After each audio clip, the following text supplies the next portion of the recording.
अजय ने घड़ी पर नजर डाली। रात के 12 बज चुके थे।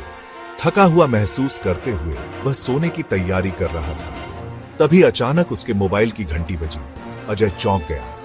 इतनी रात को कौन फोन कर रहा होगा? उसने संकोच के साथ फोन उठाया। हेलो? उसकी आवाज थोड़ी कांप रही थी। दूसरी तरफ से एक फुसफुसाहट सुनाई दी। अजय, अजय। अजय का दिल जोर से धड़कने लगा। यह आवाज अजनबी थी। उसने फिर पूछा, कौन बोल रहा है? लेकिन कोई जवाब नहीं आया। सिर्फ वही भयानक फुसफुसाहट जारी रही।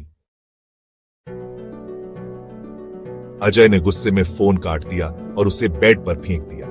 उसे अजीब सी बेचैनी हो रही थी। उसने खिड़की की तरफ देखा।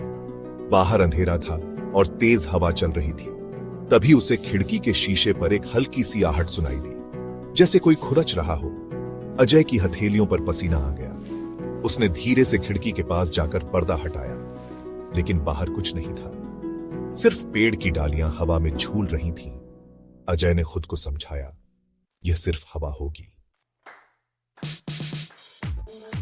वापस अपने बिस्तर पर जाते हुए अजय ने सुनिश्चित किया कि दरवाजा अच्छी तरह से बंद हो। वह लेट गया और आंखें बंद कर ली, लेकिन नींद कहां आने वाली थी।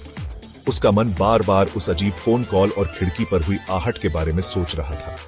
कुछ देर बाद उसे फिर से मोबाइल की घंटी सुनाई दी। इस बार घंटी तेज थी और लगातार बज रही थी। अजय ने झटके से आंखें खोली और फोन की तरफ देखा। स्क्रीन पर अनजान नंबर लिखा आ रहा था। अजय का दिल डर से धक धक करने लगा। उसने हिम्मत करके फोन उठाया। हेलो, कौन है?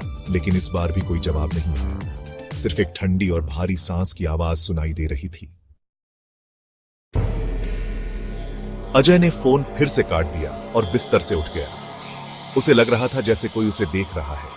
उसने कमरे में नजर दौड़ाई। सब कुछ सामान्य था, लेकिन फिर भी उसे बेचैनी हो रही थी।